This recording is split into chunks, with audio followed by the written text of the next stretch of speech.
नमस्कार, आप देख रहे हैं कुरुक्षेत्र और मैं हूं नगमा, जिसमें आज हम बात करेंगे उत्तर प्रदेश के उन सीटों की जहां पर चुनाव अभी बाकी हैं, यानी कि आने वाले 2 फेज में जहां पर वोटिंग होनी है। और ये अगले दोनों चरण बहुत दिलचस्प हैं क्योंकि इसमें 3 महारथी जो हैं उनके लिए वोट डाले जाएंगे। नरेंद्र मोदी, अरविंद केजरीवाल, राहुल गांधी। अमेठी और वाराणसी जैसी हाई प्रोफाइल सीटों के साथ कुल 33 सीटों पर वोटिंग होनी है। 7 मई को होने वाले फेज में अमेठी को मिलाकर कुल 15 सीटों पर वोटिंग होगी।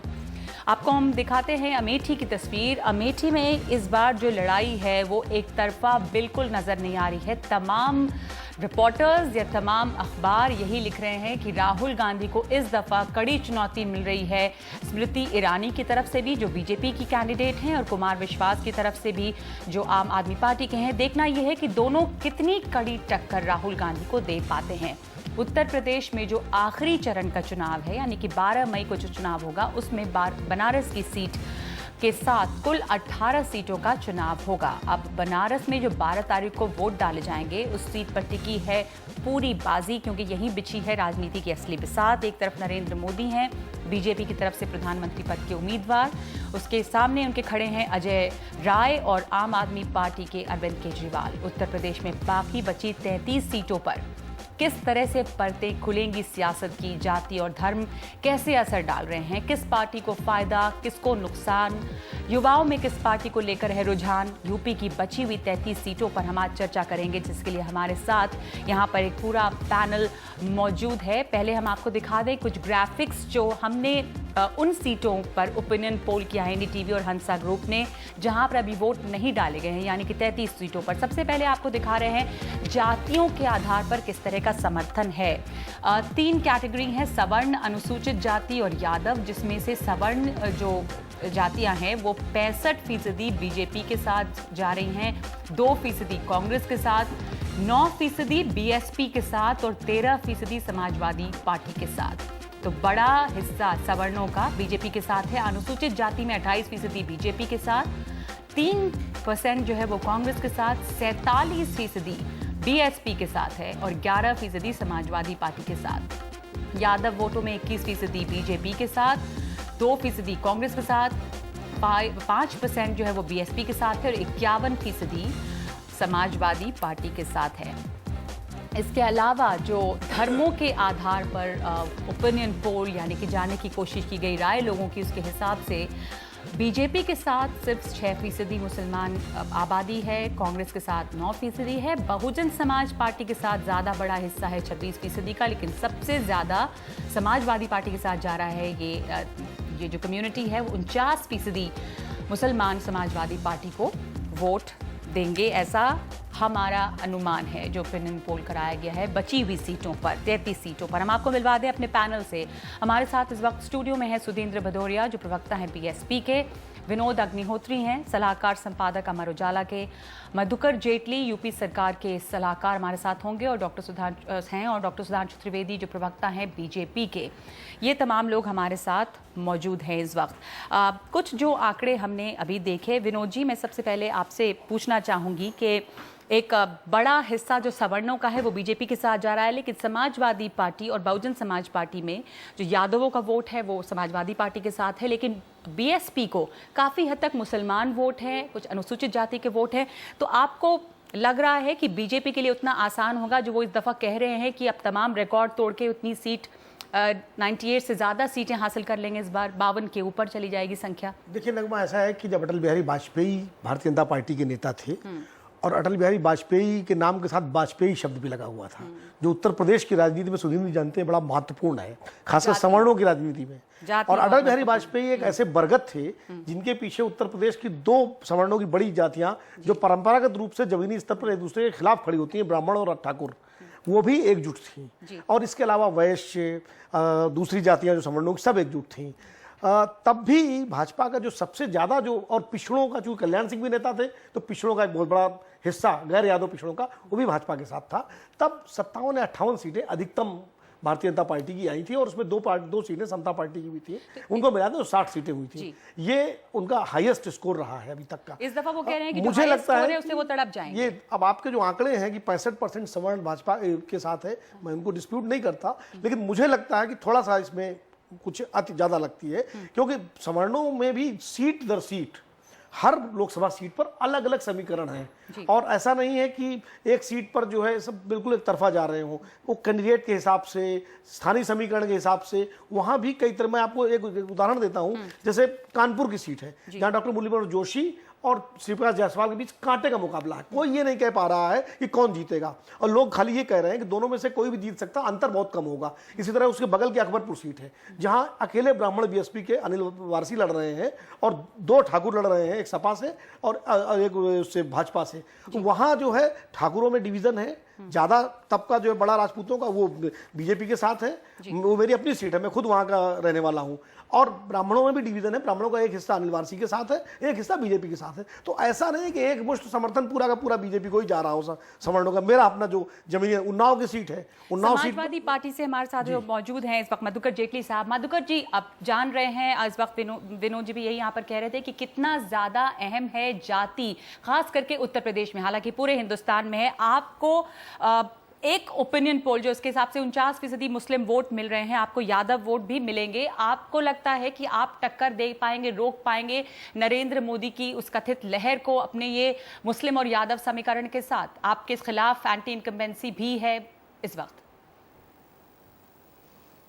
नगमा जी, पहली बात तो यह है कि पूरे उत्तर प्रदेश में नरेंद्र मोदी साहब की कोई लहर नाम की चीज नहीं है। अगर आप गांव में जाएंगे और आप गांव में हर लोकसभा क्षेत्र में जाकर के देखेंगे तो विनोद अग्निहोत्री जी की बात बिल्कुल ठीक है कि हर चुनाव क्षेत्र का समीकरण बिल्कुल अलग है। अभी जो आपने ग्राफिक्स दिखाए हैं अपने स्क्रीन पर, उसमें जो आपने सवर्णों का बीजेपी को 65% भाग दिया है, उसमें विनोद जी ने नहीं डिस्प्यूट किया है, लेकिन मैं आपको इस पे बताना चाहूंगा कि समाजवादी पार्टी ने अपने घोषणा पत्र में ये बिल्कुल साफ कर दिया है कि एक सवर्ण आयोग का गठन किया जाएगा। पर उससे क्या आपको सवर्ण वोट मिलेंगे? आपकी जो ट्रेडिशनल वोटर्स हैं वो यादव हैं, वो मुसलमान हैं, ये बात अपनी जगह पे सच है। कुछ सवर्ण वोट आपको मिले वो अलग है, पर आपका जो मेन वोट बैंक है, जो बीएसपी का भी, उसमें बीएसपी भी वो शेयर करेगी आपके साथ वो वोट बैंक हो, तो उसलिए आपको नहीं लग रहा है कि आपका वोट जो है वो इधर भी बटेगा? क्योंकि भदौरिया जी, आपका जो वोट है वो भी मुसलमान आपको भी वोट देते हैं, अनुसूचित जाति के लोग आपको भी वोट देते हैं। जी हाँ, सवर्ण की राजनीति तो आप नहीं कर रहे हैं, वो तो बीजेपी है। और जहां तक बहुजन समाज पार्टी का प्रश्न है, मैं आपको एक चीज बतला दूं कि एक तो आपका विश्लेषण है और आपने जो जानकारी एकत्रित की है, इसके अलावा चुनाव में कुछ चीजें हुई हैं और आपके कार्यक्रम का नाम ही कुरुक्षेत्र है, तो मैं बतला दूं कि इसमें दुर्योधनों की बड़ी भरमार हो गई है। स्वामी रामदेव कह रहे हैं कि वो कह रहे हैं कि दलित महिलाओं का जैसे कोई आत्मसम्मान और उनकी कोई प्रतिष्ठा ही नहीं है, कोई गरिमा ही नहीं है। उसी तरह से मुलायम सिंह जी कहते हैं कि रेप छोटी मोटी घटना है, ये हो जाया करती है, भूल हो जाया करती है।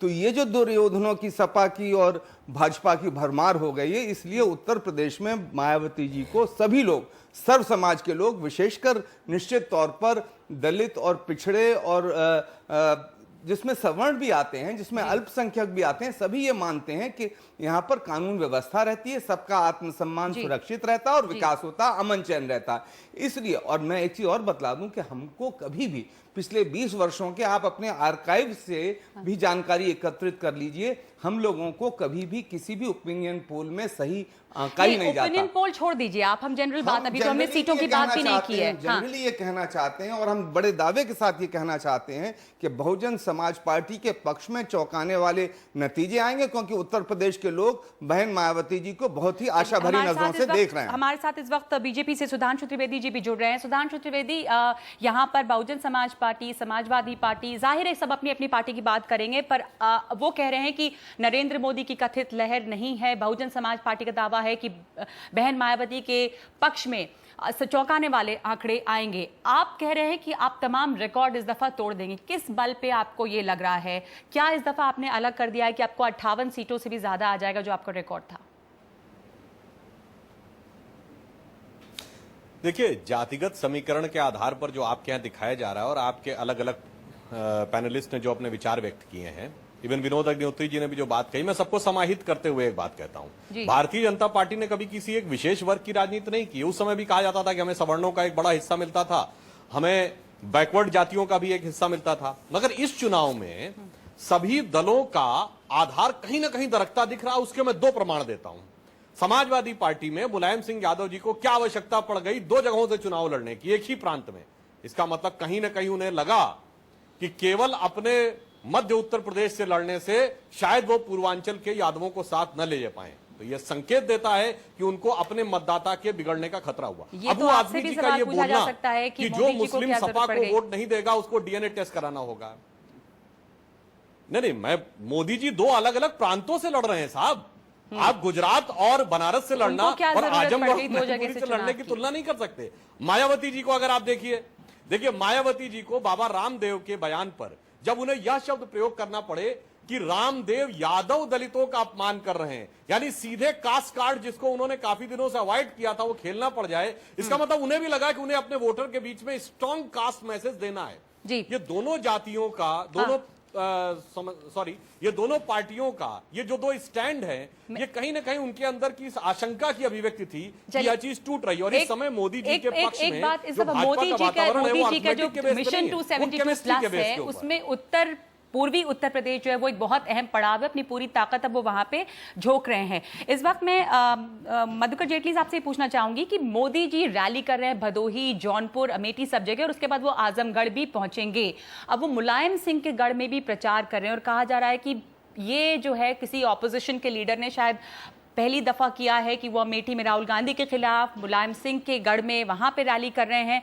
आपको लग रहा है बीजेपी ने जो ये कोड तोड़ा है, एक तरह से बीजेपी बहुत ज्यादा ताकत अपनी लगा रही है और वो बहुत सीरियस है इन तमाम बड़ी सीटों को भी अपने पक्ष में करने के लिए। इसको किस तरह से आप देख रहे हैं?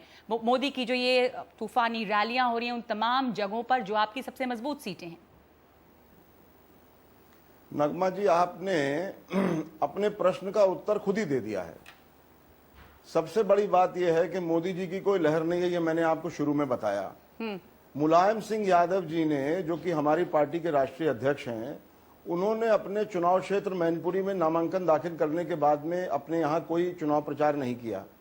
भारतीय जनता पार्टी के राष्ट्रीय अध्यक्ष जो लखनऊ से चुनाव लड़ रहे हैं, अगर मोदी जी की लहर होती या मोदी जी की स्वयं जो आप बता रही हैं उनका, उन्होंने इतना पोल कोड को तोड़ करके जो उन्होंने अमेठी और आजमगढ़ में प्रचार करने जा रहे हैं, अगर उनकी रैली, अगर उनकी लहर होती तो वो क्यों प्रचार करने के लिए जाते? और भारतीय जनता पार्टी के राष्ट्रीय अध्यक्ष को 10 से 12 दिन लखनऊ में अपने अकेले लोकसभा के चुनाव क्षेत्र में बिताने पड़ते हैं, और जबकि राष्ट्र का राष्ट्रीय अध्यक्ष को पूरे देश में भारतीय जनता पार्टी के चुनाव प्रचार करने जाना चाहिए था, जो कि हमेशा से होता रहता है। तो ये इस बात का स्वयं में प्रमाण है कि भारतीय जनता पार्टी को ये चीज, अंग्रेजी में कहावत है कि don't count your eggs before they are hatched. अभी ये लोग बहुत जल्दी में निर्णय ले रहे हैं, और ये लोग जो चुनाव की रैली भी मोदी जी एड्रेस कर रहे हैं वो ऐसा एड्रेस कर रहे हैं जैसे कि वो राष्ट्र के नाम संदेश दे रहे हैं। वो लाल किले से जवाब देना चाहते हैं आपका मधुकर जी, एक मिनट। मान रहे हैं कि लाल किले से राष्ट्र के नाम संदेश दे रहे हैं। अच्छा चलिए, ये भूल गए हैं कि भी लोकसभा का चुनाव का परिणाम भी नहीं आया है। परिणाम भी नहीं आया है। आप मोदी जी समझने लगे हैं तमाम लोग कि वो सत्ता में आ गए हैं, आपको ऐसा लग रहा है? मधुकर जेटली जी की एक बात तो मैं संशोधन करना चाहूंगा कि उन्होंने ये बात कही कि राजनाथ सिंह जी ने 10-12 दिन प्रचार किया है। अरे भाई, भारतीय जनता पार्टी के नेताओं के टूर प्रोग्राम अवेलेबल हैं। कब 10-12 दिन प्रोग्राम किया है भाई?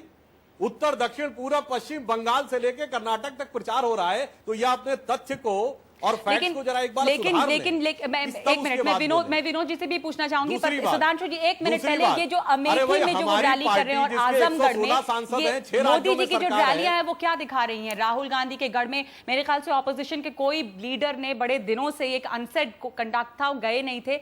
दिखाता है कि कितनी सीरियस है बीजेपी, या क्या क्या दिखा रहा मोदी की रैली आजमगढ़ में, मोदी की रैली अमेठी में? ये क्या बोलेंगे? ये तो अमेठी और रायबरेली में समाजवादी पार्टी ने कांग्रेस को समर्थन दे रखा है, और आज ही नहीं दिया, 2009 में भी समर्थन दिया था। तो इन लोगों का ये कहना, आप ही अकेले हैं। आप मायावती या सतीश चंद्र मिश्रा का दावा है कि आप ही नरेंद्र मोदी को रोक सकते हैं उत्तर प्रदेश में। देखिए, उत्तर प्रदेश में जनता हमारे साथ इसलिए है क्योंकि भारतीय जनता पार्टी के रमाकांत यादव जो बयान दे रहे हैं आजमगढ़ में और कह रहे हैं कि एक ही समुदाय के लोग ही बलात्कार करते हैं। गिरिराज सिंह कह रहे हैं जो हमको वोट नहीं देगा वो इस देश में नहीं रह सकता है। जब इस तरह की भाषा का प्रयोग होगा रामदेव के द्वारा, गिरिराज सिंह के द्वारा, रमाकांत यादव के द्वारा, और समाजवादी पार्टी भी उसी तरह का अनुसरण कर रही है, तो उत्तर प्रदेश के लोग जो हमेशा से अमन चैन और तरक्की चाहते हैं, और मैं आपको एक चीज, क्योंकि आपने तमाम सारे डेटा दिए हैं, मैं आपको बतला दूं कि भारतीय जनता पार्टी को पिछली बार 14% वोट मिला था, अभी 1.5-2 वर्ष पहले। तो 14% वोट में कितना भी इजाफा हो जाएगा, क्योंकि हमको तो 20-21% दे रहे थे उस समय भी, हमारे वोट आए 26%, इनके आए 14%, जो इनको 22-23% मिल रहा था। इसीलिए मैं कह रहा हूं कि ये आंकड़े अलग हो जाएंगे। इन लोगों की भाषा बहुत अनुचित है, विपरीत है। चुनाव आयोग इन दोनों पार्टियों के खिलाफ कार्रवाई कर रही है। आजम खान इनके कह रहे हैं चुनाव आयोग को ही नहीं मानने के लिए तैयार है। इसलिए बसपा के अलावा, बहन मायावती जी के अलावा कोई विकल्प नहीं है उत्तर प्रदेश के लोगों के सामने। कोई विकल्प है या नहीं, और दूसरे ये कि अमेठी में किस तरह की कड़ी लड़ाई, इस पर मैं बात करूंगी। अभी 2 मिनट में आपके पास वापस आ रही हूं। डॉक्टर प्रणॉय रॉय ने एक इंटरव्यू किया, एक्सक्लूसिव इंटरव्यू अमित शाह के साथ। अमित शाह ने जिम्मा उठाया है बीजेपी की तरफ से उत्तर प्रदेश का। मोदी के बहुत करीबी नेता हैं वो, लोकसभा चुनावों को लेकर उनसे खास बातचीत की है। शेखर गुप्ता, दोराब सुपारीवाला और डॉक्टर प्रणॉय रॉय ने, उसका एक हिस्सा देखते हैं पहले। Congress has announced they're going to have a judge appointed for Snoopgate before the 15th. What is your reaction to that? देखिए, मेरी इसमें ज़्यादा प्रतिक्रिया देना इसलिए उचित नहीं होगा कि उसमें मुझ पर भी आरोप लगा है और एक न्यायिक जांच आयोग गुजरात में काम कर रहा है। मगर मैं इसके पॉलिटिकल पहलू को जरूर एड्रेस करना चाहूँगा कि इस देश में बड़े बड़े करप्शन जितने इस सरकार के समय में सरफेस पर आए हैं, घोटाले, उतने शायद ही कभी किसी सरकार के समय में आए हैं। 2G का हो, आदर्श का हो, कोयले का हो, रक्षा सौदों का हो, हर क्षेत्र में घोटाला बाहर है और हर जगह पे कहीं ना कहीं जांच रखी है, कहीं जगह पे कमीशन भी बने। आदर्श में कमीशन बना, क्या हुआ? रिपोर्ट को कांग्रेस सरकार ने एक्सेप्ट नहीं किया। सुंगलू कमेटी की रिपोर्ट को कांग्रेस सरकार ने एक्सेप्ट नहीं किया। अगर इतने बड़े बड़े घोटाले की रिपोर्ट ये सरकार एक्सेप्ट नहीं कर रही है और जिसमें ऑलरेडी एक कमीशन काम कर रहा है, उसमें दूसरा कमीशन अपॉइंट करने की अगर कोई सोच रहा है, और मॉरल अथॉरिटी खत्म होने के बाद, जबकि चुनाव देश का चल रहा है, उनको भी मालूम है, पूरे देश को मालूम है कि बदलाव होने जा रहा है। कॉन्स्टिट्यूशनल अथॉरिटी भी नहीं है, वैसे सच्चाई तो यही है। कॉन्स्टिट्यूशनल अथॉरिटी तो खैर छोड़िए, कह सकते हैं कि अभी भी हम पावर में इंटरप्रिट कर सकते हैं, मगर मॉरल अथॉरिटी तो चुनाव की घोषणा होते ही खत्म होती है। उसके बाद में इसका अपॉइंटमेंट तो कांग्रेस की ट्रेडिशनल विंडिक्टिव पॉलिटिक्स है, उसका एक और सगुफा है। इससे ज्यादा मैं कुछ नहीं मानता। One other issue which has come up in the campaign about dividing the nation, etc., and the difference between 1984 and the Godhra riots. 2002. People are saying both are terrible acts. Both should be punished. Whoever is guilty should be punished. But the difference between the two is post the events. The other UPA had a Sikh prime minister, had a Sikh head of army, had a lot of Sikhs in its cabinet. You, they say, after 2002 have not had Muslims in your cabinet, have not appointed Muslim MLAs, MPs. Is that going to change? देखिए, इसमें ऐसा है कि ये जो perception बना है वो हम शासन के बाद ही तोड़ सकते हैं। वो कोई छोटी मोटी घटनाओं से नहीं टूटेगा। 1-2 लोगों को टिकट देने से या 1-2 लोगों को कैबिनेट में लेने से नहीं टूटेगा, सिंबॉलिक नहीं टूटेगा। मैं मानता हूँ 1950 से कांग्रेस ने नाप लिया था कि उनको अगर कोई चैलेंज है तो भारतीय जनसंघ है, भारतीय जनता पार्टी है। एक बड़ी मेहनत से प्रयास किया गया है कि जनसंघ और भारतीय जनता पार्टी के लोगों को कॉम्युनल दिखाने का। मैं मानता हूं, मैं भारतीय जनता पार्टी का मतलब 30-35 साल से काम कर रहा हूं इसी विचार के साथ। मैं मानता हूं कि गलत परसेप्शन है और जब हमारा जहां जहां हमारा शासन हुआ आया है ये परसेप्शन टूटा है।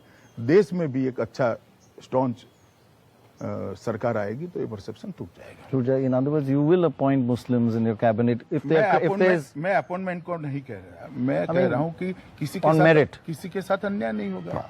अब मेरिट आता है तो इसमें हिंदू मुसलमान कहाँ आता है? right. मेरिट्स पे ही जाना चाहिए। It is a big statement that देखिए, मेरिट्स पे ही जाइए ना, कौन हिंदू है कौन मुसलमान, उस पर क्यों जाते हैं? 2 मुसलमानों को अपॉइंट करने से मुसलमानों का कल्याण हो जाएगा क्या? मैं नहीं मानता ऐसा। But you have no objection to it. नहीं है। देखिए अभी On merit is what you'll do. जब मेरी पार्टी का शासन होगा और मुस्लिम भाइयों के मन में से भी ये जो शंकाएं हैं वो निकल जाएगी तो अपने आप चीजें आगे You will change the perception by your action. हमारे एक्शन से ही चेंज होना ही है। परसेप्शन गलत बना है। परसेप्शन बनने के लिए हमने कोई एक्शन नहीं लिया। These media people. Not only media people, काफी चीजें हैं। कहीं ना कहीं बहुत चीजें इकट्ठा होकर इतना बड़ा परसेप्शन बनता है। अमित शाह कह रहे हैं कि परसेप्शन जो है, धारणा उनके बारे में, उसको तोड़ने में भी वक्त लगेगा और तभी हो पाएगा जबकि वो शासन में आएंगे। कुरुक्षेत्र में इस वक्त हम एक ब्रेक लेंगे। ब्रेक के बाद जो बहुत सारी अहम सीटें बाकी बची हुई हैं इस 2 फेज में उत्तर प्रदेश में, जैसे अमेठी और बनारस, उसकी भी चर्चा करेंगे इस ब्रेक के बाद।